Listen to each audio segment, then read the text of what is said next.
پاکستان میں ماہانہ 50,000 آمدنی والے فرد کی زندگی مشکل میں پڑی ہوئی ہے۔ 50,000 آمدن سے گھر کا خرچہ اور بچوں کی فیس اور ساتھ ساتھ ادویات کے اخراجات ایک عام آدمی کیسے پورے کرے گا؟ جانتے ہیں اسلام آباد سے عمر حیات خان کی اس رپورٹ میں۔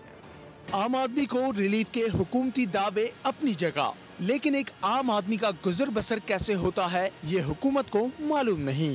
ماہانہ 50,000 آمدنی والے شخص کے اخراجات مشکل سے پورے ہوتے ہیں، بلکہ عام شخص مقروض ہو رہا ہے اور قرض تلے دب رہا ہے۔ 50,000 کی تنخواہ اگر کسی کی ہے تو بہت مشکل گزارا ہوتا ہے، اور اتنا مہنگائی ہوگی ہے۔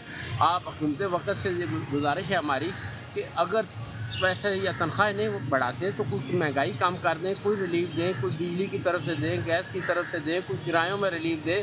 2 بچے ہیں نا، وہ اسکول کی فیسیں اتنی ہیں، 3-3, 4-4 ہزار روپے فیس ہیں، 8-10 ہزار گزر کرنا ہوتا ہے۔ اس کے علاوہ بجلی کا بل جو آتا ہے وہ تقریباً 201 یونٹ بھی اگر ہو جائے نا تو وہ تقریباً 8,000 10,000 تک چلا جاتا ہے، تو بہت مشکل گزارا ہوتا ہے۔ مکان بھی اگر بندے کا کرائے کا ہو تو وہ کرایہ دے یا بچوں کو پالے یا کیا کرے، وہ 50 کیا وہ لاکھ روپے سے اوپر خرچہ جاتا ہے، لیکن کوئی سنوائی نہیں ہو رہی۔ ماہانہ 50,000 آمدنی والے شخص کے گھر کے کچن کا خرچہ کم از کم 35,000 روپے ماہانہ ہے۔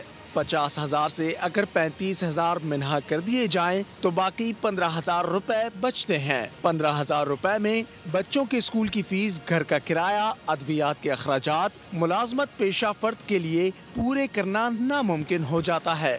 سونے پہ سہاگا، بجلی اور گیس کا بل عام آدمی کی کمر توڑ کے رکھ دیتا ہے۔ حکومت کے عام آدمی کو ریلیف دینے کے دعوے جھوٹے لگتے ہیں۔